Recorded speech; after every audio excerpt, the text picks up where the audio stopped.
Hey everyone, welcome back to my another mini blog. তো আজ হচ্ছে 31শে ডিসেম্বর, মানে এই বছরটা শেষ দিন। কত তাড়াতাড়ি কেটে গেল তাই না বলো এই বছরটা। তো যাই হোক, এখন বাজে প্রায় ওই 11টার মতো। তো সকাল থেকে ব্লগ করার কোনো ইচ্ছাই ছিল না, ভিডিও করার কথা খেয়ালও ছিল না বলতে গেলে। তো হঠাৎই বসে থাকতে থাকতে কি মনে হলো যে একটা ব্লগ শুরু করাই যাক। আসলে বছরের শেষ দিন যখন পোস্ট করব তখন এই ভিডিওগুলোই থেকে যাবে, বছরটাকে তো আর ফিরে পাওয়া যাবে না।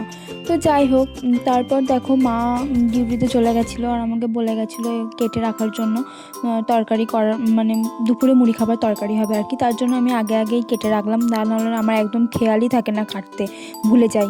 তো যাই হোক, যখনই বলে গেলাম তখনই সাথে কেটে রেখেছিলাম। তারপর হঠাৎ করেই প্ল্যান হলো বন্ধুদের সাথে বিরিয়ানি খেতে যাওয়ার। এটা আগে থেকে কোনো ঠিকঠাক কিছু ছিল না, তবে বিরিয়ানি খেতে আমার বেশ কয়েকদিন ধরেই মন হচ্ছিল ভীষণভাবে, মনটা কেমন যেন বিরিয়ানি করছিল। তো যাই হোক, বোনরা একবার বলাতেই আমি রাজি হয়ে যাই।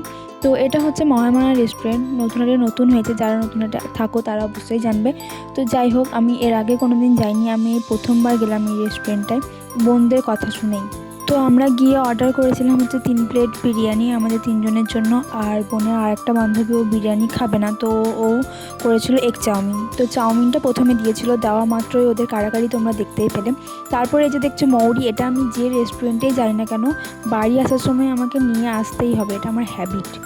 আমি এরকমই এক মুঠো ভরে নিয়ে চলে আসি, যাই হোক, যাতে আমরা গোটা রাস্তা খেতে চলে আসতে পারি। তো তারপর আমি আর ঠাম্মা একটু কাজে গেছিলাম, দেখতেই পেলে। তারপর বাড়ি এসে বোনকে বললাম একটু চুলে তেল দিয়ে দেওয়ার জন্য, ও দিয়ে দিচ্ছিল।